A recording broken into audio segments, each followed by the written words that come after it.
en el silencio de esa cruz, que tu dolor forjó la paz y viste volver a caminar al Salvador, el que nos dio la libertad. Hoy caminas entre apóstoles y esperas el misterio de tu encuentro con tu Dios y Señor. Abran el cielo sin temor, bajen los ángeles de Dios y te eleven entre cantos. Alégrate, María, una vez más. Los que te vieron regresar cantarán esta verdad.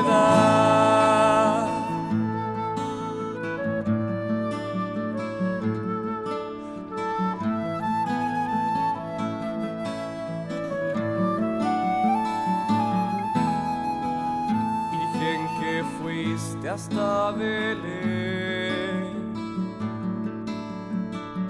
para dar vida al que te amó, hoy vuelven los brazos del Señor a bendecir y levantar tu corazón.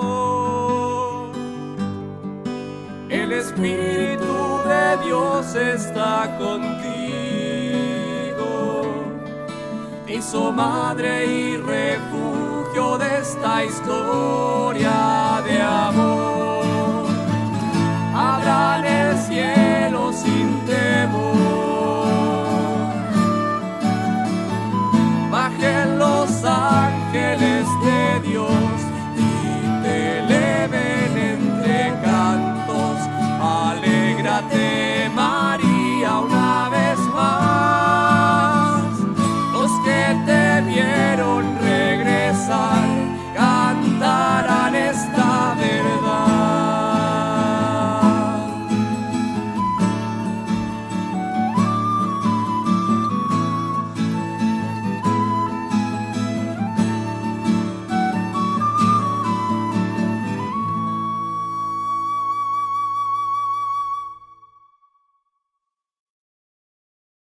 Muy buenos días, amigas y amigos auditores que están a esta hora en sintonía con Radio Polar. Hoy es un día muy especial y este programa también lo es porque está dedicado a nuestra Madre del Cielo, la Virgen María. Hoy es feriado y algunos amigos y hasta familiares puede que no sepan la razón del por qué. Por lo mismo, hoy día les explicaremos y les daremos detalles meticulosos sobre lo que es la Asunción de la Virgen y el dogma conllevado durante todos estos años. Y además los invitamos a escuchar de la mejor música mariana en este día especial.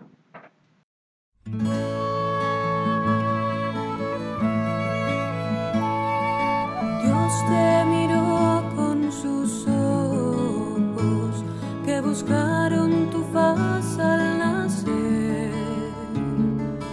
El que llevaste en tus brazos hoy te corona en su gloria y también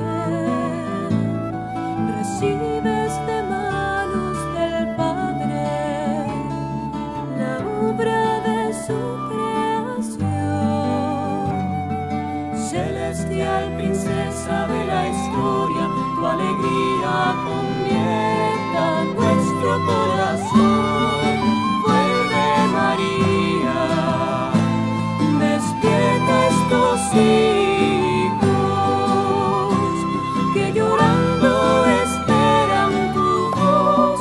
En tu alma cargaste la cruz, hoy te corona tu Dios y Señor.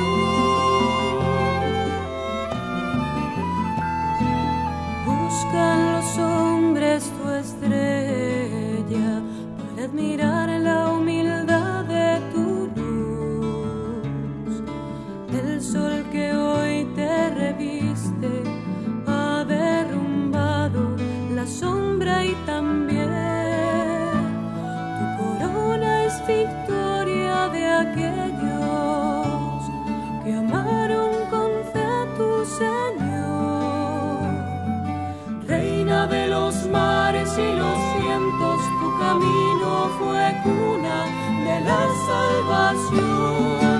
Vuelve María, despierta estos hijos que llorando esperan tu voz. En tu alma cargaste la cruz, hoy te corona tu Dios. Vuelve María, despierta estos hijos que llorando esperan tu voz. En tu alma cargaste la cruz, hoy te corona tu Dios y Señor.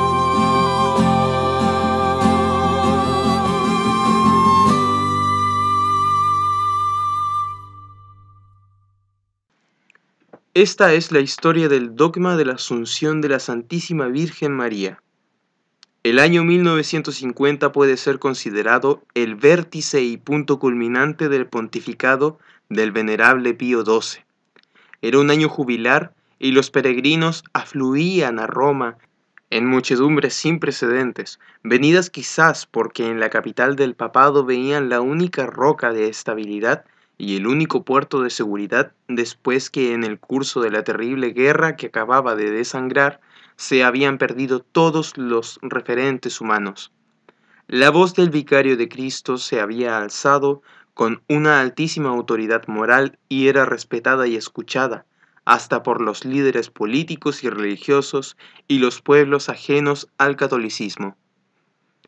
La Iglesia mostraba una vitalidad y dinamismo enormes, gran florecimiento de vocaciones, aumento constante de la práctica dominical en los fieles, surgimiento de nuevas formas de vida consagrada y apostolado, difusión sin precedentes de las misiones católicas en el mundo entero, un renovado interés por la sagrada liturgia. Cierto es que este panorama alentador ofrecía algunas sombras. Empezaba a insinuarse la contestación teológica del magisterio. Algunos sectores del clero se comenzaban a ideologizar. El peligro de caer en la rutina y en la instalación en la comunidad de la religiosidad puramente formal se cernía sobre no pocos fieles, pero en los aspectos más visibles eran los positivos.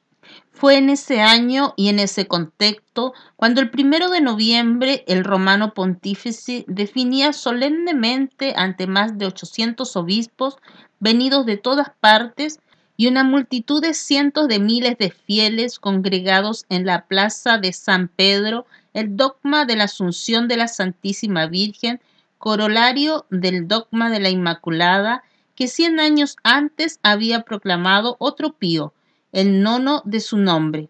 El Papa Pacelli pronunció las palabras que se grabarían con letras indelebles en las actas del magisterio solemne de la Iglesia.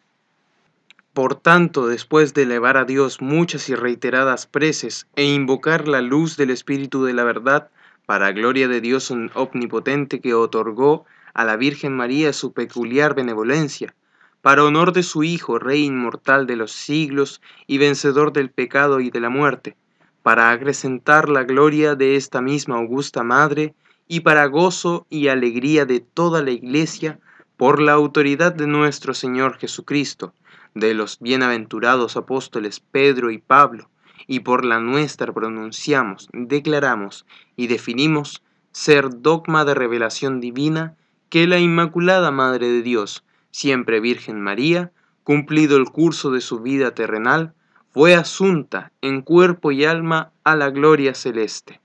¿Cómo se llegó a la definición del cuarto dogma mariano? En realidad se trataba de una creencia constante del pueblo fiel, documentada al menos desde el siglo V. Tan arraigada estaba en la fe de las naciones que en 1638 el rey Luis XIII de Francia no dudó en consagrar su reino a la Santísima Virgen bajo el misterio de la Asunción, declarándola su patrona y protectora y mandando que el 15 de agosto de cada año se celebrase su fiesta con solemne pompa. A nivel teológico, el gran impulso lo recibió la doctrina de la Asunción de los estudios suscitados con ocasión de la proclamación de la Inmaculada Concepción por el Beato Pío IX, que inauguró la era de la llamada Mariología científica moderna. El Tratado de Beata no había sido hasta el siglo XIV, cuando San Pedro Canicio y Francisco Suárez fundaron la Mariología positiva y especulativa, una disciplina tratada sistemáticamente y con autonomía, sino que se la estudiaba como parte de sumas teológicas. Ni qué decir tiene que un tratado específico sobre la Asunción era inexistente.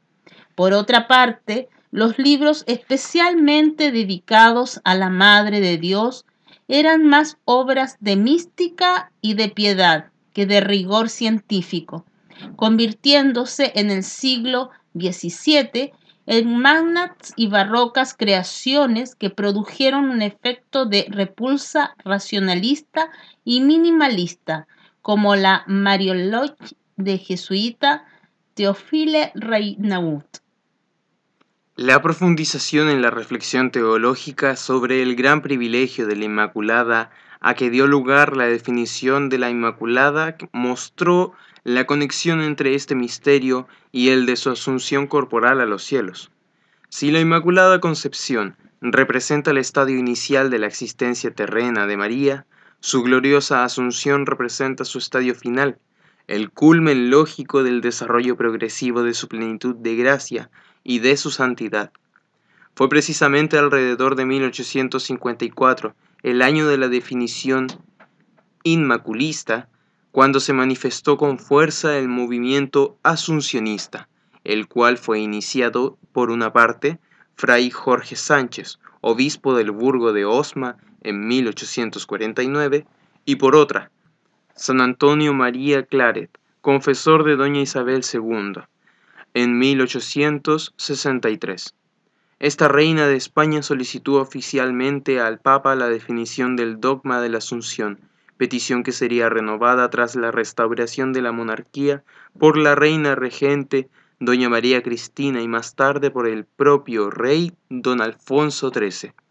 Concomitantemente aparecieron las primeras ediciones críticas de los apócrifos relativos a la Asunción, que tanta importancia habían tenido en el desarrollo de esta creencia. En 1865, el orientalista William Wright publicó en Londres Contribution to the Apocryphal Literature of the New Testament, que le sirvió para su ensayo The Departure of My Lady Mary from this World, del mismo año, y en 1866 el biblista Constantin von Tischendorf sacó a la luz Apocalipsis Apocryphae.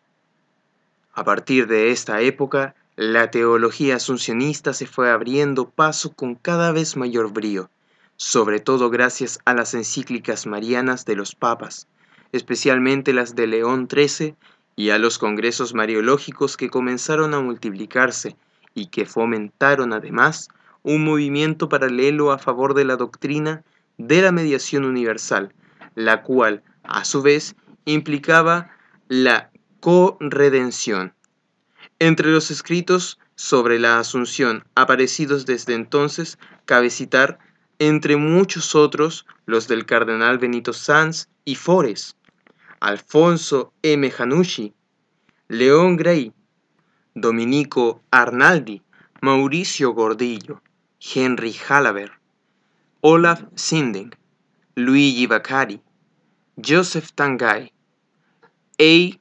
Whitaker, Guido Mattiusi, H. Merkebach, E. Nigel, Joseph Plessis, François Xavier Gotz, Don Pitch, Rinaldin, Corentin Legrand, Dom A. Wilmart, Andrés Ocerín de Joareri, P. E. Toner y Rudolf Willard.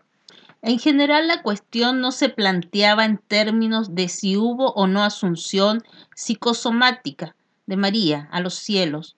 Los autores estaban de acuerdo en afirmarla.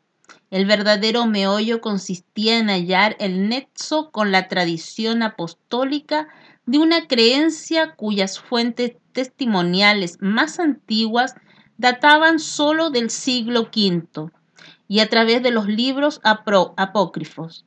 La definibilidad del dogma, en efecto, dependía de que se considerase a este misterio como parte del depósito revelado. Por otra parte, la Asunción implicaba un tema conexo, a saber el de la inmortalidad de la Santísima Virgen. Es decir, si María había subido a los cielos en cuerpo y en alma, previa a su muerte y resurrección, o si no había pasado por ese trance, lo que suponía su transformación en cuerpo glorioso sin mediar separación de alma y cuerpo.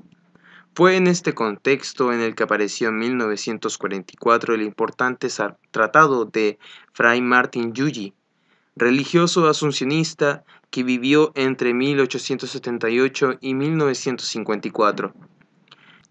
Este tratado, que lleva por título La mort et l'Assomption de la Sainte Vierge, Etude Histórico-Doctrinali, tipografía vaticana.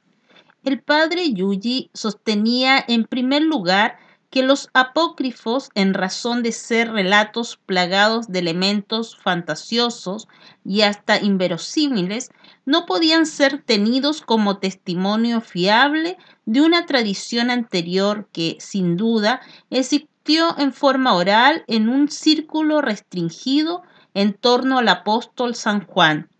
Dado pues que no se podía hallar el vínculo directo con la Sagrada Escritura y la tradición en apoyo de la Asunción, proponía que se procediese con ella como con una canonización, la cual goza de certeza dogmática y toca el campo de lo infalible, sin que se recurra al argumento de la revelación.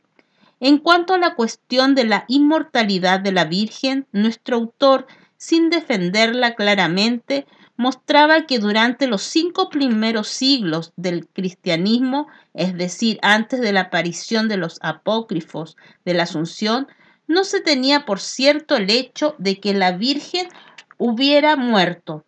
Los dos únicos padres que abordaron directamente el tema fueron los palestinenses San Epifanio de Salamina para ponerlo en duda y Timoteo de Jerusalén para negarlo.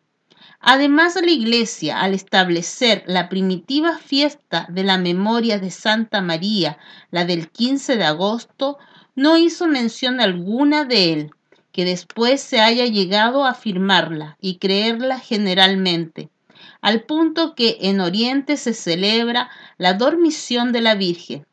Es resultado de la difusión de los apócrifos que suponían que el modo más natural de abandonar el mundo era la muerte.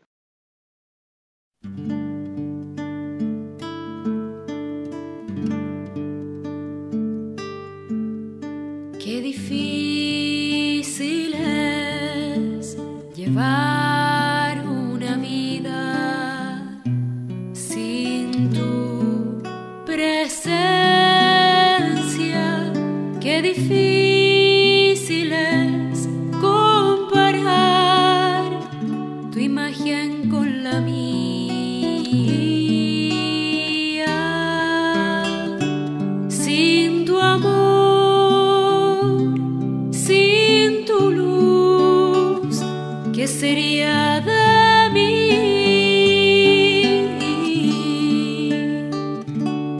Oh María, Madre mía, no me dejes sola, que moriría. Oh María, Madre mía, en ti confío.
Al paso del padre Yuyi, salió en 1946 el franciscano dálmata Carlos Valik, habiendo vivido en 1899 hasta 1977, quien en su largo artículo de Definibilitate Assumptionis vi Marii Virginis in Colium, publicado en 1946 en la revista del Antonianum de Roma, revaloriza el testimonio de los apócrifos de la Asunción, juzgando hipercrítico el juicio que le merecen al padre Yuyi. Para Valik, si bien es cierto que tales escritos están llenos de fantasía, ello no es óbice para considerar que contienen un núcleo de la verdad transmitida por la tradición, del mismo modo como acaece con otros evangelios apócrifos, como los de infancia o protoevangelios tributarios de la segura tradición lucana, aunque no divinamente inspirados. Además, no es posible pensar en un estallido repentino de la creencia en la Asunción que habría surgido por una suerte de generación espontánea sin una tradición previa que le sustentase. Bajo la exuberancia propia de los escritos apócrifos se esconde sin duda una creencia antigua y venerable.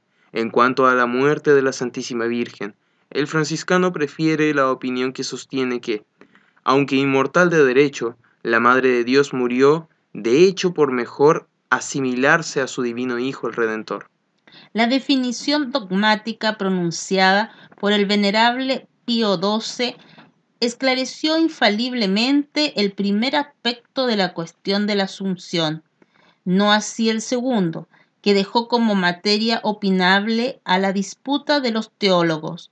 En efecto, a lo largo de la bula Munificentissimus, el Papa ofrece algunos argumentos que muestran una conexión con la revelación, aunque ésta no se encuentre explícita ni en la escritura ni en la tradición primitiva. Se trata del llamado revelado implícito, como es el caso del número septenario de los sacramentos, por ejemplo, y lo ve básicamente en el Sensus Fidelium, en el testimonio de la Sagrada Liturgia y en el de algunos santos padres, principalmente San Juan Damasceno y San Germán de Constantinopla. Pero para evitar el peligro de que el Sensus Fidelium, de ser testimonio, pasase a ser visto erróneamente como fundamento del dogma, el Papa recurre al testimonio de la Sagrada Escritura interpretada por la tradición eclesiástica representada por los principales teólogos escolásticos antiguos y modernos, que prueban la verdad de la Asunción. En lo que se refiere a la inmortalidad de la Virgen, separa al romano pontífice lo que constituye el hecho de la Asunción, materia de dogma, de las circunstancias en que se produjo, es decir, con muerte y resurrección previa o con transformación directa en cuerpo glorioso, sin pasar por la muerte. Por eso, al definir el dogma, cuidó al extremo las palabras y proclamó infaliblemente que María había subido en cuerpo y alma a los cielos, una vez cumplido el curso de su vida terrena, sin especificar el modo cómo ese curso llegó a su término. En cuanto a la historia externa del dogma, queda decir que el Papa Pacelli había dirigido a los obispos católicos de todo el mundo la encíclica Dei Pare Virginis del 1 de mayo de 1946, pidiéndoles, a su parecer, sobre si era oportuna en su opinión una definición dogmática de la Asunción de la Virgen María en cuerpo y alma a los cielos. De esta manera respondía no solo a un impulso que le dictaba su inequívoca devoción mariana. Desde 1903 pertenecía a la Congregación de Nobles del Santísimo Sacramento y de la Asunción de Nuestra Señora, erigida en Roma, sino a la petición en tal sentido firmada por más de 8 millones de fieles que la habían hecho llegar. La contestación de los prelados fue abrumadoramente afirmativa. Solo 6 de entre 1.181 consultados manifestaron alguna reserva.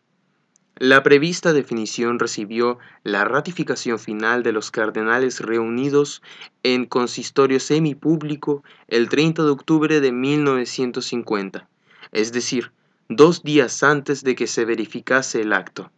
En tal ocasión, el venerable Pío XII dijo que el coro admirable y prácticamente unánime de pastores y fieles profesaban la misma fe y pedían la misma cosa como sumamente deseada por todos. Y, como toda la Iglesia católica, no puede engañar ni ser engañada. Tal verdad, firmemente creída, ha sido revelada por Dios y puede ser definida con nuestra suprema autoridad. Esa misma tarde y en los 2 días sucesivos, el Papa fue testigo, durante su paseo por los jardines vaticanos, de la reproducción del milagro de Fátima, como si se tratara de una confirmación celeste de la proclamación dogmática. La vinculación de Eugenio Pacelli con el misterio de Fátima es sugestiva. Recuérdese que su consagración episcopal del Papa Benedicto XV tuvo lugar el 13 de mayo de 1917, día en que se produjo la primera de las apariciones. Así como la definición de 1854 propició y favoreció la de 1950. Esta produjo un desarrollo tal de los estudios mariológicos en la siguiente década que se llegó a postular la definición de otros 2 dogmas marianos, el de la corredención de la Virgen y el de la mediación universal de las gracias. El Año Santo Mariano de 1954 y los congresos marianos nacionales e internacionales que se sucedieron, como el importantísimo Congreso Nacional de Zaragoza de 1954, favorecieron ese desarrollo que inopinadamente se vio truncado por la corriente minimalista que había empezado a insinuarse en ciertos ambientes y que prevaleció en el aula conciliar al negar a la Virgen un esquema propio. Hoy en día, una noción falsa de ecumenismo constituye el principal obstáculo para el avance de dichas doctrinas marianas, cosa que el venerable Pío XII hubiera estado bien lejos de imaginar.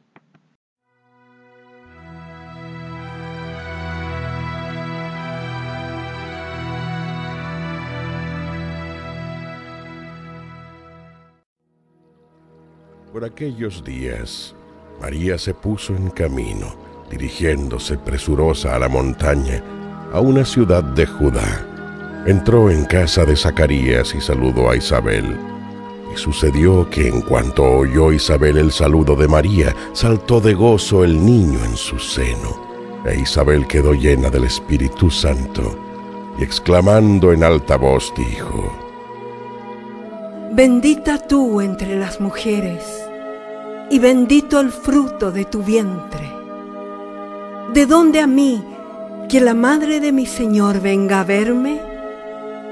Porque así que sonó la voz de tu salutación en mis oídos, exultó de gozo el niño en mi seno. Dichosa la que ha creído que se cumplirán las cosas que se le han dicho de parte del Señor. Dijo María: Proclama mi alma las grandezas del Señor, y se alegra mi espíritu en Dios mi Salvador, porque ha puesto los ojos en la humildad de su esclava. Por eso desde ahora me llamarán bienaventurada todas las generaciones, porque ha hecho en mí cosas grandes el Todopoderoso, cuyo nombre es Santo. Su misericordia se derrama de generación en generación sobre los que le temen. Manifestó el poder de su brazo, dispersó a los soberbios de corazón, derribó de su trono a los poderosos y ensalzó a los humildes. Colmó de bienes a los hambrientos y a los ricos los despidió vacíos. Protegió a Israel, su siervo, recordando su misericordia, como había prometido a nuestros padres, a Abraham y su descendencia para siempre. María permaneció con ella unos 3 meses y después se volvió a su casa.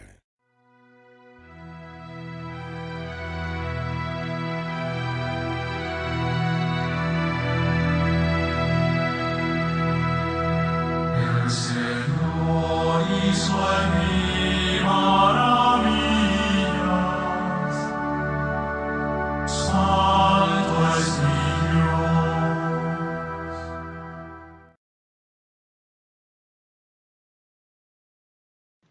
Esta es la reflexión del Evangelio según San Lucas, un canto de enamorada de Dios.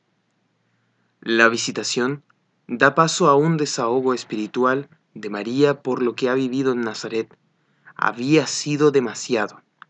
El Magnificat es un canto sobre Dios y a Dios. No sería adecuado ahora desentrañar la originalidad literaria del mismo, ni lo que pudiera ser un problema de copistas que ha llevado a algunos intérpretes a opinar que, en realidad, es un canto de Isabel, tomado del de Ana, la madre de Samuel, casi por los mismos beneficios de un hijo que llena la esterilidad materna. En realidad existen indicios de que podía ser así, pero la mayoría piensa que Lucas se lo atribuye a María a causa de la bendición como respuesta a las palabras de Isabel.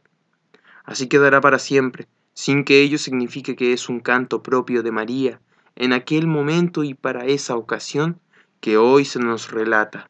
Se dice que el canto puede leerse en 4 estrofas, con unos temas muy ideales, tanto desde el punto de vista teológico como espiritual, con gran sabor bíblico que se actualiza en la nueva intervención de Dios en la historia de la humanidad por medio de María, quien acepta con fe el proyecto salvífico de Dios.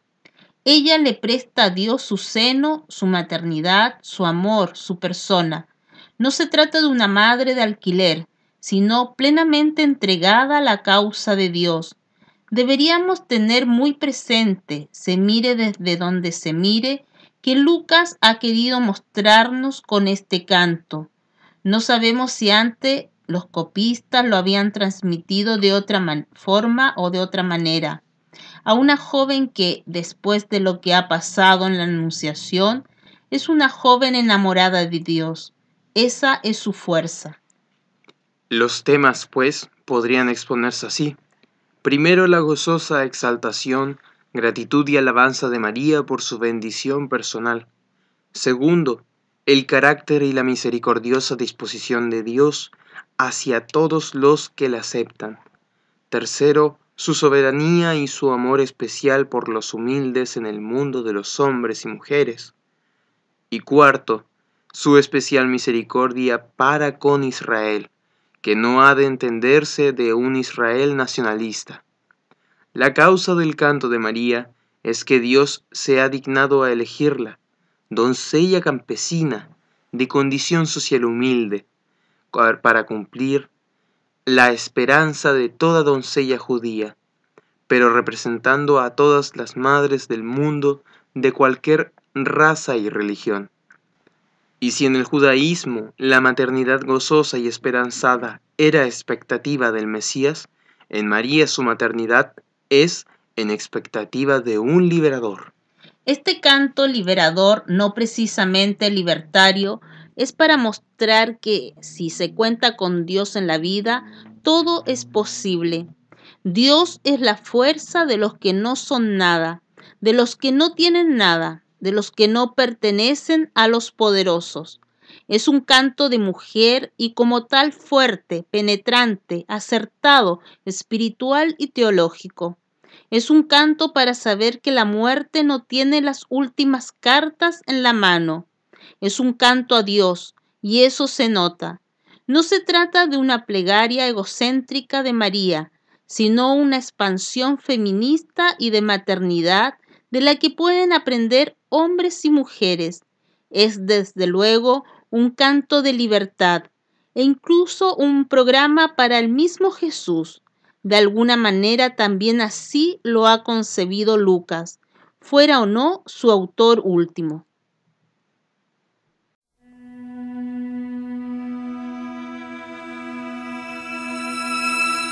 El Señor hizo en mí maravillas,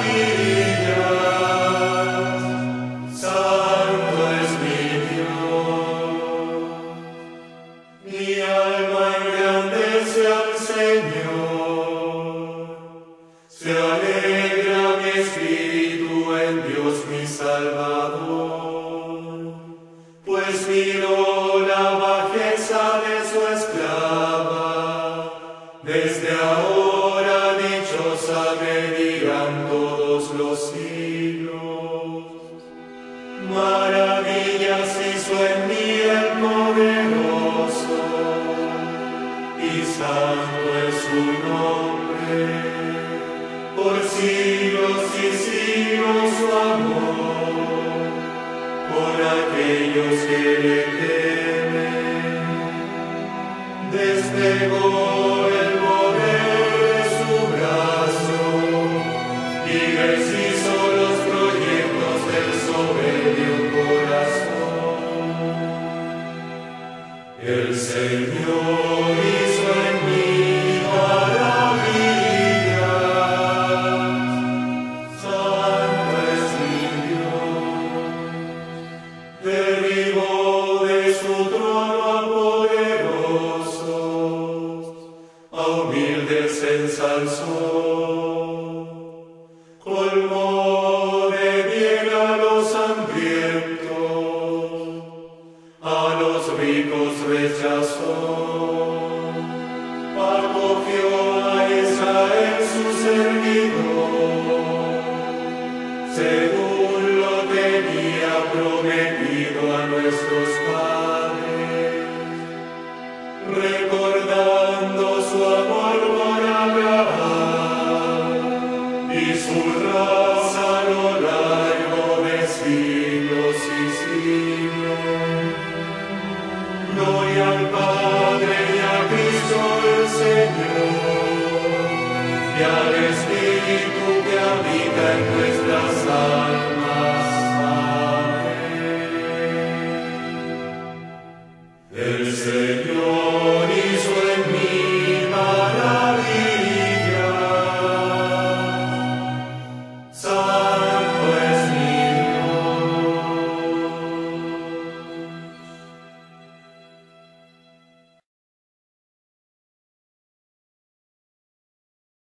Hoy es feriado, pero ¿sabemos por qué? Porque es la solemnidad de la Asunción de la Virgen María. La fiesta de la Asunción de la Santísima Virgen María se celebra en toda la Iglesia el 15 de agosto. Esta fiesta tiene un doble objetivo: la feliz partida de María de esta vida y la asunción de su cuerpo al cielo. En esta solemnidad de la Asunción contemplamos a María.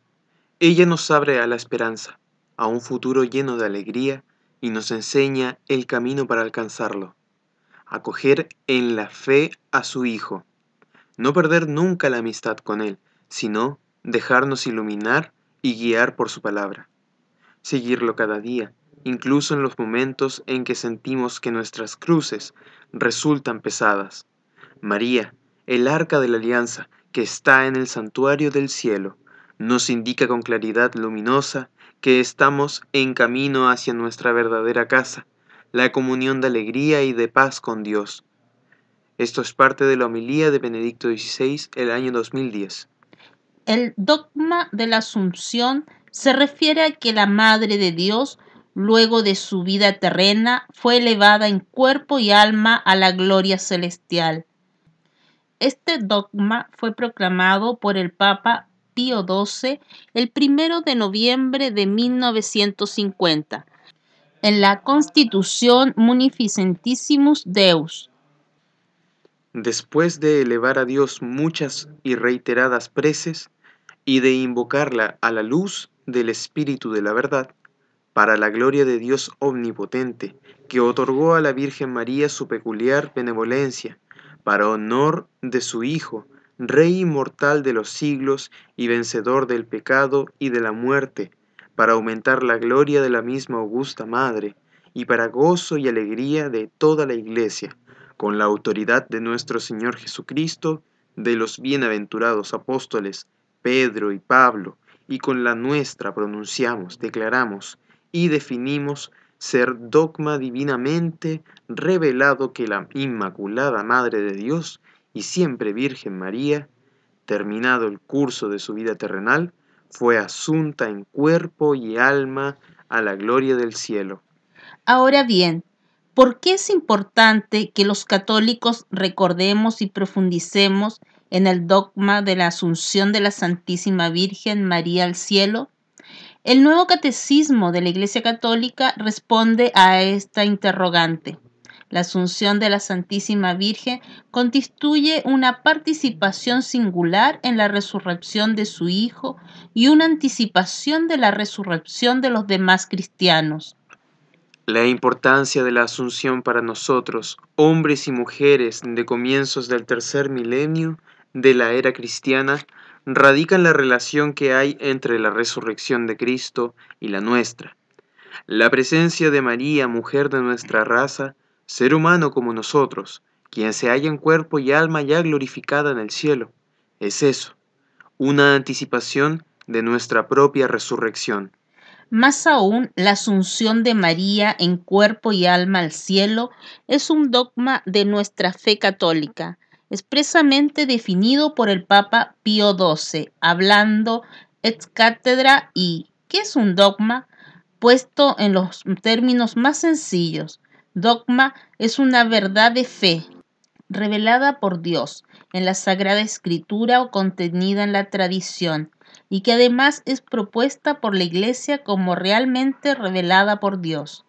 En este caso se dice que el Papa habla ex cátedra, es decir, que habla y determina algo en virtud de la autoridad suprema que tiene como vicario de Cristo y cabeza visible de la Iglesia, maestro supremo de la fe, con intención de proponer un asunto como creencia obligatoria de los fieles católicos. El nuevo catecismo de la Iglesia Católica nos lo explica así, citando a Lumen Gentium 59, que a la vez cita la bula de la proclamación del dogma. Finalmente, la Virgen Inmaculada, preservada libre de toda mancha de pecado original, terminado el curso de su vida en la tierra, fue llevada a la gloria del cielo y elevada al trono del Señor como reina del universo, para ser conformada más plenamente a su Hijo, Señor de los señores y vencedor del pecado y de la muerte. Y el Papa Juan Pablo II, en una de sus catequesis sobre la Asunción, explica esto mismo en los siguientes términos. El dogma de la Asunción afirma que el cuerpo de María fue glorificado después de su muerte.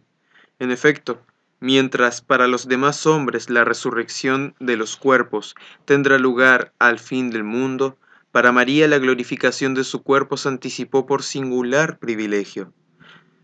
Esto expresado por San Juan Pablo II el 2 de julio de 1997. Contemplando el misterio de la Asunción de la Virgen, es posible comprender el plan de la providencia divina con respecto a la humanidad. Después de Cristo, Verbo encarnado, María es la primera criatura humana que realiza el ideal escatológico, anticipando la plenitud de la felicidad, prometida a los elegidos mediante la resurrección de los cuerpos. Esto lo dijo San Juan Pablo II en la audiencia general del día 9 de julio de 1997.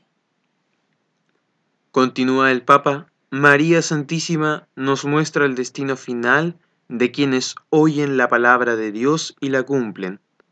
Nos estimula a elevar nuestra mirada a las alturas, donde se encuentra Cristo, sentado a la derecha del Padre, y donde está también la humilde esclava de Nazaret, ya en la gloria celestial. San Juan Pablo II, el 15 de agosto de 1997. Los hombres y mujeres de hoy vivimos pendiente del enigma de la muerte, aunque lo enfoquemos de diversas formas, según la cultura y las creencias que tengamos, aunque lo evadamos en nuestro pensamiento, aunque tratemos de prolongar por todos los medios a nuestro alcance nuestros días en la tierra. Todos tenemos una necesidad grande de esa esperanza, cierta de inmortalidad contenida en la promesa de Cristo sobre nuestra futura resurrección. Mucho bien haría a muchos cristianos oír y leer más sobre este misterio de la Asunción de María, el cual nos atañe tan directamente. ¿Por qué se ha logrado colar la creencia en el mito pagano de la reencarnación entre nosotros? Si pensamos bien, estas ideas extrañas a nuestra fe cristiana se han ido metiendo en la medida que hemos dejado de pensar, de predicar y de recordar en los misterios, que como el de la Asunción, tienen que ver con la otra vida, con la escatología, con las realidades últimas del ser humano. El misterio de la Asunción de la Santísima Virgen María al cielo nos invita a hacer una pausa en la agitada vida que llevamos para reflexionar sobre el sentido de nuestra vida aquí en la tierra, sobre nuestro fin último, la vida eterna, junto con la Santísima Trinidad, la Santísima Virgen María y los ángeles y santos del cielo. El saber que María ya está en el cielo, gloriosa en cuerpo y alma, como se nos ha prometido a aquellos que hagamos la voluntad de Dios, nos renueva la esperanza en nuestra futura inmortalidad y felicidad perfecta para siempre. En relación al día, año y modo en que murió Nuestra Señora, nada cierto se conoce. La referencia literaria más antigua de la Asunción se encuentra en un trabajo griego, De Obitu Sent Domine. De todos modos, la fe católica siempre derivó su conocimiento de este misterio de la tradición apostólica. La creencia en la asunción del cuerpo de María se funda en el tratado apócrifo De Obitu es Domine, que lleva el nombre de San Juan y que pertenece de todos modos al siglo IV o V. También se encuentra en el libro de Transitu Virginis, falsamente imputado San Melito de Sardes, y en una carta apócrifa atribuida a San Dionisio el Areopagita. Si consultamos a los genuinos escritores de Oriente, este hecho es mencionado en los sermones de San Andrés de Creta, San Juan Damasceno, San Modesto de Jerusalén y otros. En Occidente, San Gregorio de Tars, que es el primero que lo menciona. Los sermones de San Jerónimo y San Agustín para esta fiesta, de todos modos, son apócrifos. San Juan Damasceno formula así la tradición de la Iglesia de Jerusalén. San Juvenal, obispo de Jerusalén, en el concilio de Calcedonia en el año 451, hace saber al emperador Marciano y a Pulqueria, quienes desean poseer el cuerpo de la Madre de Dios, que María murió en presencia de todos los apóstoles, pero que su tumba, cuando fue abierta a pedido de Santo Tomás, fue hallada vacía. De esa forma, los apóstoles concluyeron que el cuerpo fue llevado al cielo. Hoy la creencia de la asunción del cuerpo de María es universal, tanto en Oriente como Occidente. De acuerdo a Benedicto XIV, es una opinión probable cuya negación es impía y blasfema. Existe también una gran incertidumbre respecto al origen de esta fiesta. Probablemente se trate del aniversario de la dedicación de alguna iglesia, más que a la fecha real del aniversario de la muerte de Nuestra Señora, que se originara en tiempos del concilio de Éfeso o que San Dámaso la introdujera en Roma. Son solo hipótesis.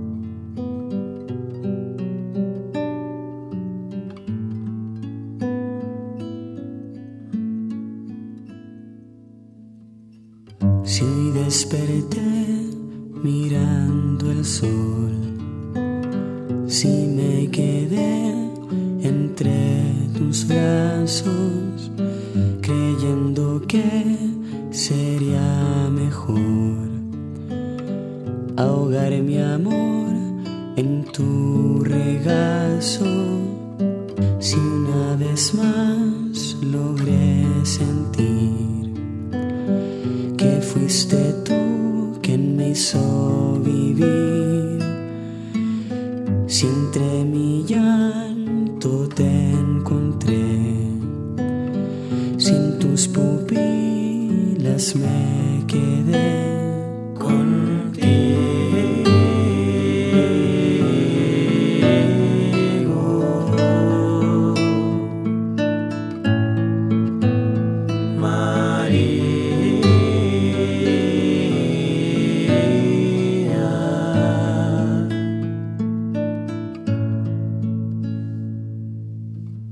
Si quise alguna vez contar lo que en mi sueño iba soñando, si en cada trazo de tu voz pintas canciones de un ocaso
si volviera a despertar, sería tu nombre,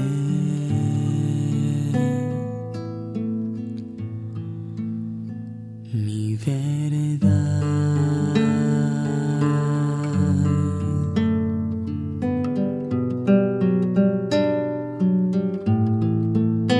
Mi verdad.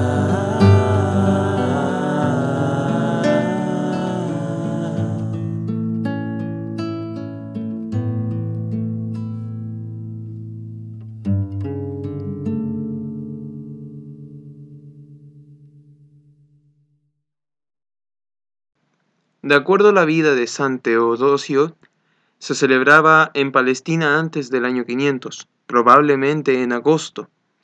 En Egipto y Arabia, por otra parte, se mantuvo en enero, y dado que los monjes de las Galias adoptaron muchos usos de los monjes egipcios, hallamos esta fiesta en las Galias en el siglo VI en enero. La liturgia gala la fija el 18 de enero bajo el título Depositio, Assumptio, or Festivitas Sante Maria. Esta costumbre permaneció en la iglesia de las Galias hasta el momento de la introducción del rito romano. En la iglesia griega parece que algunos mantuvieron la fiesta de enero, como los monjes egipcios, otros en agosto, con aquellos de Palestina, por lo cual el emperador Mauricio, si es correcto el relato Liber Pontificalis, fijó la fiesta para el imperio griego el 15 de agosto. En Roma, la única y más antigua fiesta de Nuestra Señora era el 1 de enero, la octava del nacimiento de Cristo, celebrada primeramente en Santa María la Mayor, más tarde en Santa María de los Mártires. Las otras fiestas son de origen bizantino. Lois Marie Oliver Duchesne piensa que antes del VII siglo ninguna otra fiesta se guardaba en Roma y en consecuencia la fiesta de la Asunción, hallada en los sacramentales de Gelasio y Gregorio, es un agregado apócrifo hecho en el siglo VII u VIII. De todos modos, Pros brinda fuertes y buenos argumentos que prueban que la misa de la Santísima Virgen María, hallada el 15 de agosto en el rito gelásico, es genuina, desde el momento que no hace mención a la asunción corporal de María. Esto muestra, por lo tanto, que la fiesta era celebrada en la iglesia de Santa María la Mayor en Roma, por lo menos en el siglo VI.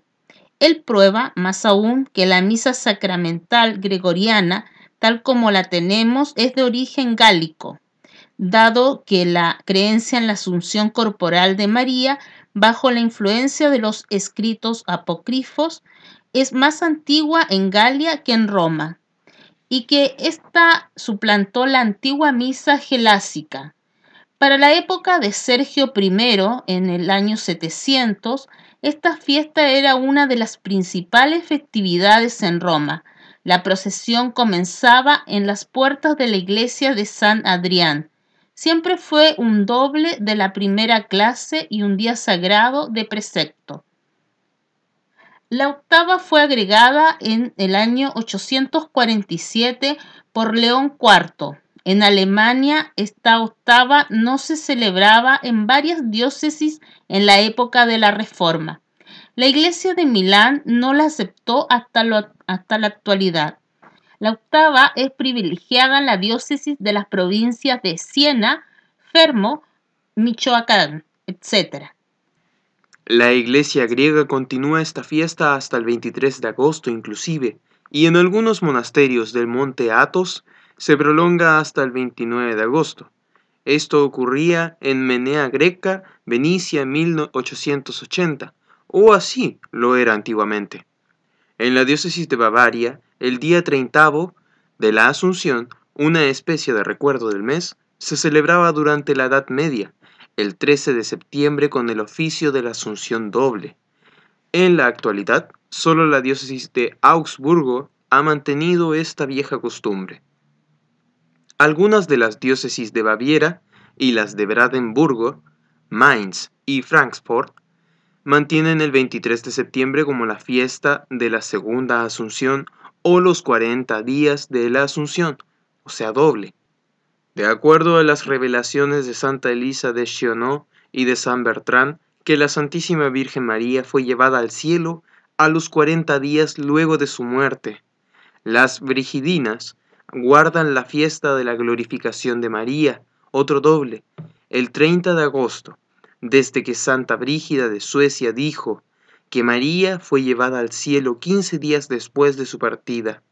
En América Central se celebra una fiesta especial, la coronación de María en el cielo, la doble mayor, el 18 de agosto. La ciudad de Gerace, en Calabria, mantiene 3 días sucesivos el rito de doble de primera clase, conmemorando el 15 de agosto la muerte de María y el 16 de agosto su coronación. En Piazza, en Sicilia, hay una conmemoración de la Asunción de María, doble de segunda clase, el 20 de febrero, que es el aniversario del terremoto de 1743.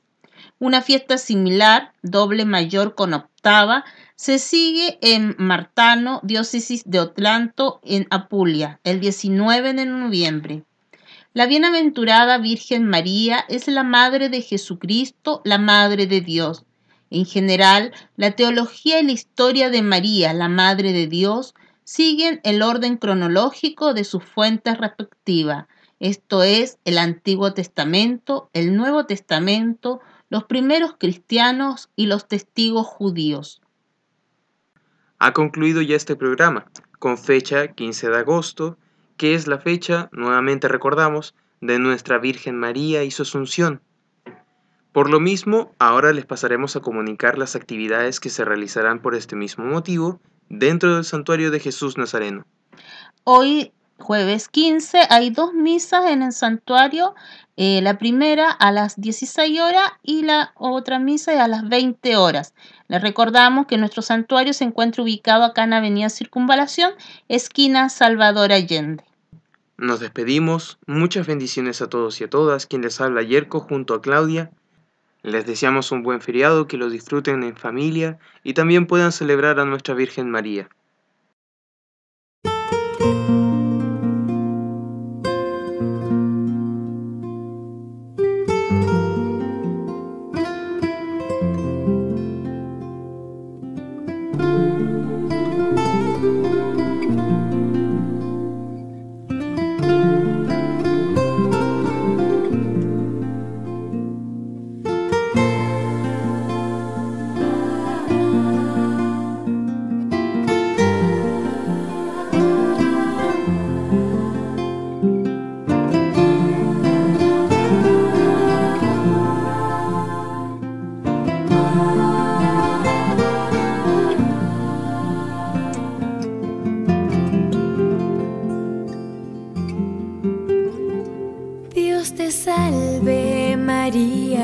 Sagrada María, Señora de nuestro camino, llena eres de gracia, llamada entre todas a ser la Madre de Dios. El Señor es contigo y tú eres la sierva dispuesta a cumplir su misión. Y bendita tú eres, dichosa, te llaman a ti, la escogida de Dios. Y bendito es el fruto que crece en tu vientre, el Mesías del pueblo de Dios. Al que tanto esperamos que nazca y que sea nuestro Rey. María ha mirado hacia el cielo, pensando entre nubes tu rostro encontrar. Y al fin te encontré en un establo, entregando la vida a Jesús Salvador. María, he querido sentirte entre tantos milagros que cuentan de ti, y al fin te encontré en mi camino, en la misma vereda que yo. Tenías tu cuerpo cansado, a un niño en los brazos, durmiendo en tu paz. María, mujer, que regalas la vida sin fin. Tú eres Santa María, eres nuestra Señora, porque haces tan nuestro al Señor. Eres Madre de Dios, eres Virgen, la Madre y Madre de la humanidad. Te pedimos que ruegues por todos nosotros heridos de tanto pecar. Desde hoy hasta el día final de este peregrinar.